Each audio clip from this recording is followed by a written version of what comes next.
which we call imago dialogue. Now, I've talked about this a bit before, and I'll talk about it a lot later, and in fact, we'll talk about it in every session as we go through this program. In order to be in a relationship that is safe and passionate, we have to learn how to talk in a new way. The old way of talking is what we call monologue. We've referred to this earlier as parallel monologue or multiple monologues, in which somebody is talking and nobody's listening.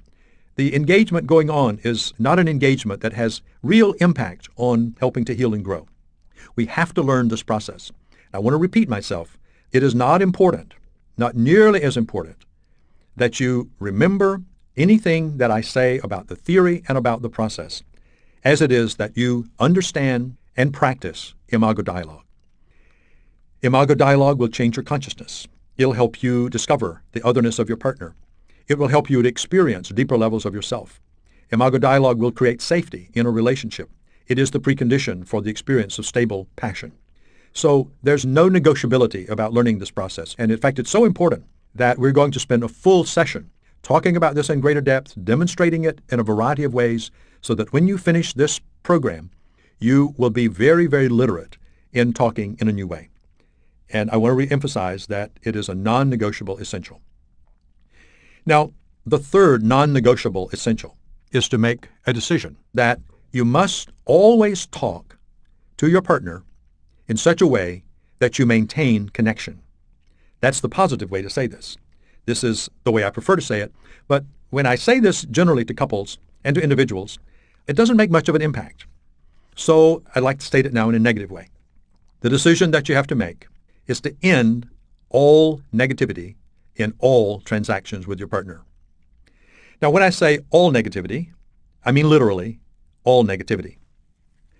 What do I mean by negativity? Well, negativity is anything that you say, any tone in your voice, any look in your eye, any roll of your eye, or the raising of an eyebrow, any communication, verbal or nonverbal, which is a put down to your partner, to put it in simple language, any indication in which your partner feels put down.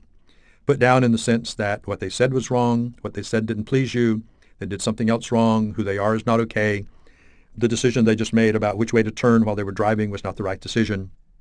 Any communication to your partner that they are not okay, that what they did is not okay, and that somehow they don't have your approval. Another way to talk about negativity is to say that negativity is any communication of disapproval that you might have to your partner. So when we say this in a positive way, that you have to always talk in such a way that you maintain connection. This means that it is necessary to always talk in such a way that your partner feels safe with you and that your partner can remain emotionally connected with you. And that means that you must communicate in a chronic way your approval of your partner. Now, I know that some part of your mind may already be objecting to this, and I can say that I fully understand that because as Helen and I put ourselves through this process many years ago, we found it one of the most difficult challenges that we have ever made. Because one of the things that we came up with, one of the objections, which may be coming up in your mind right now is, how am I going to deal with what I don't like about my partner? So we're going to spend a full session on answering that question, and let me just give you a brief preview, which is that we have to move from negativity to learning to ask for what you want from your partner. And you can ask for what you want. If your partner is saying something that you don't want to hear, if your partner is asking you to do something you don't want to do, if your partner is behaving in a way outside of interacting with you that raises some anxiety in you, you can always go to your partner and ask your partner for something from them that would moderate what it is that they're saying and doing. You can always ask for it. But to try to coerce or control your partner by using negativity to reshape them results in a rupture in the relationship, and consequently then is what engages couples in chronic repair. In fact, I'd like to say at this point that negativity is the norm in most committed partnerships. It's also a norm that arises in dating relationships, and it's as though we have some right to object to other people's behavior, to other people's thoughts, to other people's reality, that we have some right to do that. This is really very normal to have it. In fact, it is so normal that most of us do not even know that there is an objection to it or an option. It's almost like the air we breathe, is it will say to people like, you don't mean that, how could you mean that, that's not right, let me give you the right answer. We live in a kind of chronic put down of other people. You may not be conscious of that now, but as you move through this program, one of the new awarenesses you will have is how full relationships are of put-downs, of negativity. And you'll begin to understand that it's sort of like the toxins that is in food, the toxins in the atmosphere, that there's this other toxin, which is the toxin of negativity in relationships.